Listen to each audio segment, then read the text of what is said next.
홍준표가 지금까지 주장해 오던 것이 뭐 이준석이도 그런 주장을 했지만은 여성가족부 폐지였거든.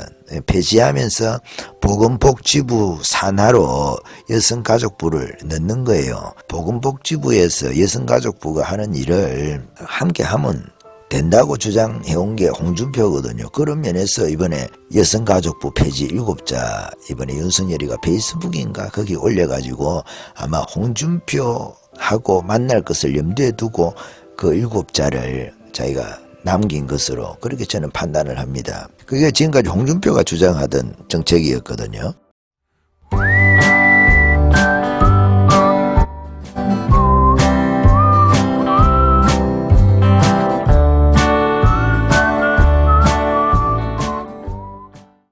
윤석열이하고 안철수하고 단일화하는 데 있어가지고 김종인이가 제거가 돼야 되거든요.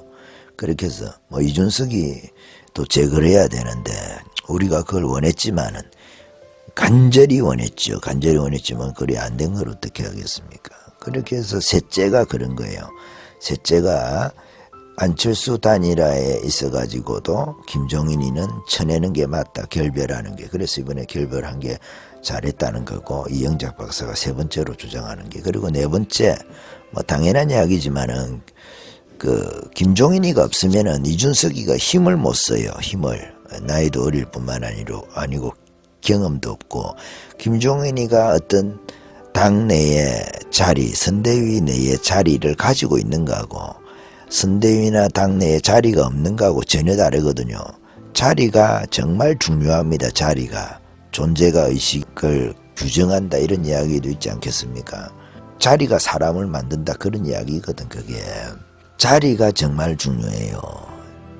자리를 주고 자리를 뺏으려고 그러면 이렇게 힘이 드는 겁니다. 이리 힘이 들어요. 천하삼분지게 하듯이 윤석열이가 하려고 했지만은 김종인이가 자기가 독식하겠다고 쿠데타를 일으키면서 김종인이 자체를 날려버릴 수밖에 없는, 윤석열이는 김종인이에게 정권을 줄 의향이 처음에도 없었고 지금도 없으니까 그렇게 된 겁니다. 실권을 가지고 있는 뭐 총괄이 아니었거든. 사실은 그걸 윤석열이가 원하지도 않았고 분립을 시켜놓은 것을 갖다가 자기가 독점하겠다고 욕심을 부리고 말이죠. 뭐든지 많이 먹으면은 탈이 나지 않습니까? 그래서 이번에 김종인이가 탈이 난 거죠. 네 번째가 그런 거죠. 이준석이의 힘을 빼기 위해서라도 당대표를 사퇴시킬 수 있으면 제일 좋은데 그게 너무 복잡하고 당대표를 사퇴시키는 그 과정이 다 노출이 되고 또 이준석이가 밖에 나가서 막 떠들어 제낄 거 아닙니까? 그렇게 하면 지지율에도 영향을 미칠 것이라고 윤석열이는 아마 판단을 했을 수가 있죠. 우리가 원하는 바는 아니지만은 그렇게 하고 결정적으로 김기현이가 또 원내대표하고 있는 김기현이가 화친을 또 주장을 했다 그래요. 복잡하고 괜히 빈대 한 마리 그 잡는데 그 초가상관 다 태울 필요가 있느냐 이런 식인 거죠. 그냥 누르고 가자 이준석이는. 그래서 의원총회에서 사퇴 결의안을 낼 듯이 해서 끝만 주고 데리고 가자 이런 식으로 해서 작전을 김기현이하고 윤석열이하고 짰을 수도 있지요. 아닐 수도 있고 마치 연극 대본을 만들어 가지고 말이죠. 각본을 짜서 이번에 한 것 같았거든요. 의원총회를 열어가지고 의원들이 말이죠. 사퇴 결의를 할 듯이 이준석이를 압박을 하고 이준석이는 거기서 변명을 25분 30분 동안에 하고 그 의원들은 말이죠. 그거에 관해서 항의를 하고 그리고 거친 말들이 또 비공개 회의에서 몇 시간 동안 뭐 사이코패스 이야기가 나올 정도로 이준석 저거 사이코패스 아니냐 할 정도의 이야기가 또라이 뭐 이런 식의 이야기가 나올 정도로 비공개 회의는 그렇게 거칠었다고 합니다. 그 속에서 이제 사퇴 결의를 할 찰나에 그 윤석열이가 등장을 한 거예요. 등장을 해가지고 의원님들도 불만 이야기 많이 했고 뭐 이준석이도 뭐 변명이라고 해서 뭐 할 말 했으니까 여기서 덮고 가자 하면서 좋은 게 좋은 거 아니냐. 큰형님처럼 나와가지고 말이죠. 그래 손을 들고 말이죠. 그렇게 해서 또 문상을 갖다가 그렇게 가면 안 되는데 그런 방식으로 해가지고 그래 또 이준석이가 또 운전대 잡고 해가지고 그런 막 우리가 볼 때는 별로 마음에 들지 않는 그런 또 문상 가는 것이 쇼질에 이용될 수는 없는 거 아닙니까? 소방관 평택에 세 분이 돌아가신 그 일에 관해서 원래는 윤석열이가 혼자 가려고 했다고 합니다. 그런 데는 혼자 가는 게 맞죠. 조용하게 가서 아니면 자기 측근들 몇 명하고 진짜 측근들하고 어떤 정치적인 도구가 되면 안 되거든. 그 슬픔이라는 것이 비극이라는 것을 정치가 이용을 하면 안 되잖아요. 그 비극이라는 것을 뭐 화합의 수단으로 쓰는 거 그 역설이지 않습니까? 운상 가면서 말이죠. 그것을 이벤트화하는 거. 그러니까 그 이준석이가 한 거지 사실은. 이런 쇼에 윤석열이도 넘어가면 안 되고 들러리를 쓰면 안 되는데 이번에 어쩌다가 뭐에 씌었는지 막 그리 된 거예요. 그렇게 해서 김기현이하고 또 누굽니까 너희 그 이준석이 차 타고 그래 갔다 온 거죠. 우리가 참 그런 거 보면 속이 안 좋죠. 이영작 박사 이야기를 다시 한번 정리하면 이렇습니다. 이번에 김종인이하고 윤석열이하고 결별을 했는데 이 결별을 통해서 윤석열이는 잃은 것은 없고 얻은 것만 있다 이렇게 이야기를 하면서 첫째는 자기하고 경제 정책에 있어서 기조가 다른 김종인이를 내쳤다. 김종인은 좌파 경제학이고 윤석열이는 저거 아버지도 그렇잖아요. 그게 윤기준 교수입니까? 그분이 우파 경제학자지 않습니까? 자기도 우파 경제학의 신념을 가지고 있고 그래서 잘 내쳤다. 첫째, 기조가 다르니까 경제 정책이 다르기 때문에. 둘째, 홍준표하고 손을 잡아야 되는데 홍준표하고 손을 잡는 데 있어 가지고 그 김종인이는 걸림돌이 되기 때문에 또 잘 내쳤다. 그리고 또 셋째, 안철수하고 손을 잡아야 되는데 당연히 또 안철수하고 손 잡는데도 김종인이가 걸림돌이 되니까 잘 내쳤다. 네 번째, 이준석이를 완전히 사퇴시킬 수 없고 사퇴시키는 것이 바람직하지 않을 수도 있는데 뭐 이 부분에 있어서는 제하고 생각이 좀 틀릴 수도 있는데 그런데 이준석이 힘을 빼는 데 있어 가지고 김종인을 내쳤기 때문에 이준석이가 이제는 아무 당내에서 말이죠 자기하고 이렇게 짝짝꿍이 돼가지고 윤석열이를 코너에 모는 그런 일을 하기 어렵게 됐다. 이준석이 힘 빼기에 있어가지고 김종인이를 쳐낸 것은 너무 잘한 일이다. 그 네 가지로 이영작 박사가 그렇게 이야기를 했습니다. 글을 적어놨어요. 여기 제가 글을 보고 이렇게 중간중간 뭐 읽어드릴까 하다가도 글을 읽는 거는 여러분 듣는 게 별로 생동감이 없어가지고 재미가 없지 않습니까? 그렇게 해서 대충 내가 말씀을 드려봅니다. 여러분 참 속이 많이 이준석이 손을 들고 할 때 참 속이 상하고 속이 다 썩어 문드러지고 말이죠. 야 이렇게 애가 타게 만드나 정치가 말이죠. 딱 자기 손으로 쳐내는 것도 아닌데 그렇잖아요.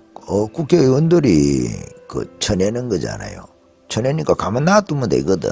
예? 자기는 뭐 선대위 관련해가지고 당무선권이 있다 하더라도 자기가 국회의원들한테 지시를 한 것도 아니고 국회의원들이 사퇴 결의를 하도록 놔두는 것이 잘하는 일이에요.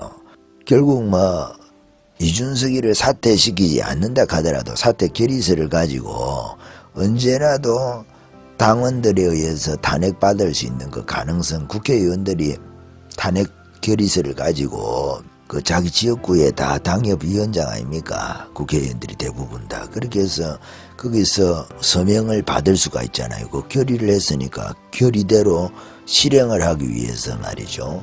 그렇게 해서 탄핵을 주도를 할 수 있거든. 그런데 그렇게 하면 여러분 너무 사실은 정치적 비용이 많이 든다는 말입니다. 돈이 많이 드는 것이 아니라 그렇게 해서 우파 자체가 윤석열 후보 자체가 내상을 입을 수가 있어요. 분열이라는 것이 노출이 돼가지고 이미 노출됐는데 그것을 계속 과정을 언론에서 보도를 할 거 아니겠어요. 실시간적으로 어떻게 보면은 그게 부담스러운 거죠. 사실은 그렇게 해서 이번에 미봉책이긴 한데 홍준표도 막 저렇게 하니까 홍준표도 얻어야 되고 홍준표도 윤석열이가 윤석이를 쳐내는 거를 반대라고 하니까 홍준표에 또 도움을 받아야 되니까 전번에 울산해동처럼 그렇게 해서 홍준표를 또 만나서 홍준표 도움을 얻고 또 그 다음에 또 안철수까지 도움을 받아야 되지 않습니까? 아니면 단일화 하든지 그렇게 해야 되니까 안철수에 대해서 이번에 이제 이준석이를 안고 가는 거에 관해서 지지자들이 너무 속이 새까맣게 타고 노심초사 말이죠. 예? 몹시 뭐 애를 태우고 말이죠. 마음을 쓰이게 하니까 진짜 마음으로 한 2, 3일 저도 노동을 한 것 같더라니까. 애가 타가지고 윤석열이 저거를 갖다가 내가 오죽했으면 여러분 그 실시간으로 방송하는 곳들 있잖아요. 그 가서만 내가 윤석열이가 비 없이 짓거리 했다고 막 내가 욕도 하고 그랬어요. 가만히 놔두면은 그 의원들이 알아가지고 막 처리해 줄 건데 뭐 저 또 호구짓을 했나 내가 또 호구 잡히려고 이종석이 또 저 전략에 말이죠. 이렇게 넘어가는 이용당하는 그런 것 같아가지고 내가 너무 그랬어요. 이준석이야 뭐 자기가 지방선거 공천권 그걸 놓지 않기 위해서 저렇게 하는 거죠. 사실은 지방선거 공천권을 자기가 꼭 쥐고 있으려고 당대표를 갖고 있어야 그리 되는데 글쎄요. 자기가 원하는 대로 될까요? 대통령 선거 끝나고 나서 그 윤석열이가 대통령이 또 되고 나면은 쉽지가 않겠죠. 네. 윤석열이가 대통령 돼서 취임할 때보다 여러분 당선자로 신분을 갖고 있을 때 권력이 더 셉니다. 여러분 당선자로 갖고 있을 때 그때 인사가 결정이 안 돼 있지 않습니까? 각 부 장관하고 자기가 직접 할 수 있는 인사권만 해도 3,000개 정도를 가지고 있다고 하니까 직간접적으로 하면은 얼마나 되겠어요? 그 자기가 임명한 사람이 또 임명한다 자리를 그렇게 하면은 뭐 10만 개 정도 된다는 이야기도 제가 듣기도 했습니다. 그 임명할 수 있는 간접적인 자리까지 포함을 한다고 하면은 그러니까 거기에 자리가 얼마나 중요합니까, 여러분? 한번 그 자리에 가면은 평생에 운명이 바뀌는 거 아니겠어요? 윤석열이가 여러분 작게는 3,000명, 많게는 10만 명의 운명을 물론 국가도 마찬가지죠. 바꿀 수 있는 그 인사권을 가지고 있으니까 그 뭐 지방선거 공천권 그거 하고는 비교가 안 되는 건데 그죠? 그거 공천권 그거 어떻게 뭐 못하겠어요. 윤석열이가. 근데 지금 이준석이라든지 홍준표는 한편으로는 개꿈을 꾸는 거죠. 홍준표는 그 여러분 상당히 똑똑합니다. 여러분 그 이야기를 들어보면은 거침이 없고 여러 가지 주제들에 대해서 저도 한 번씩 홍준표 이야기를 그 뭐 반대하기 위해서라도 들어보기도 하고 해요. 들어보기도 하는데 상당히 똑똑한 사람이라는 걸 알 수가 있어요. 그렇게 하고 일목요연하게 정리를 잘하고 또 설명을 잘해요. 쉽게. 그러니까 대중성을 가지고 있는 거죠. 대중성을. 그러니까 이 홍준표가 윤석열이에게는 홍준표가 마음을 먹고 윤석열이를 도와주겠다고 하면은 윤석열이에게는 천군만마입니다. 천군만마. 이 홍준표가 이준석이도 정리를 해줄 거고 자기가 완전히 윤석열이하고 원팀이 돼가지고 윤석열이는 그렇게 이야기할 수 있는 거 아니겠어요? 홍준표를 총리로 시켜줄게. 그 5년은 임기를 보장을 다 못해준다 하더라도 한 2년 정도만 해도 될 거 아니겠어요? 2년 정도만 해도 안철수도 다음에 총리 시켜줘야 될지도 모르고 그렇게 하니까 딜을 하는 거죠. 딜을 해가지고 자격이 되니까 홍준표도 총리할 수 있고 안철수도 총리할 수 있는 거 아니겠어요? 자기도 정치판에 들어온 지가 10년이 지금 한번 넘어갈 긴데 그래 하니까 그렇게 해서라도 안고 가야 되는 거죠. 홍준표도. 홍준표가 총리가 되면 여러분 좋은 것도 많이 있습니다. 그 노동정책에 있어가지고 홍준표가 경상남도지사 할 때 노총하고 싸워가지고 자기가 이겨본 경험이 있단 말입니다. 노조를 다룰 수 있는 자기가 경험을 가지고 있는 사람이에요. 홍준표가. 그러니까 홍준표가 좀 정리가 돼 있거든요. 그래서 이번에 보면은 홍준표에게 잘 보이기 위해서 그랬는지 모르겠지만은 홍준표가 지금까지 주장해 오던 것이 이준석이도 그런 주장을 했지만은 여성가족부 폐지였거든. 폐지하면서 보건복지부 산하로 여성가족부를 넣는 거예요. 왜냐하면 여성의 인권이 그만큼 우리나라에 신장이 되어져 있다고 우리가 판단을 해야 될 거 아니겠어요. 여성가족부 때문에 오히려 남녀 갈등이 더 심해요. 여성가족부가 있으면 뭐 남성 가족부도 있어야 되고 뭐 이런 거 아니겠어요. 뭐 또 여성 남성만 그러면 그 나누나 20대 또 무슨 부 30대 부 이렇게 다 나눌 겁니까? 그렇게 안 되지 않습니까?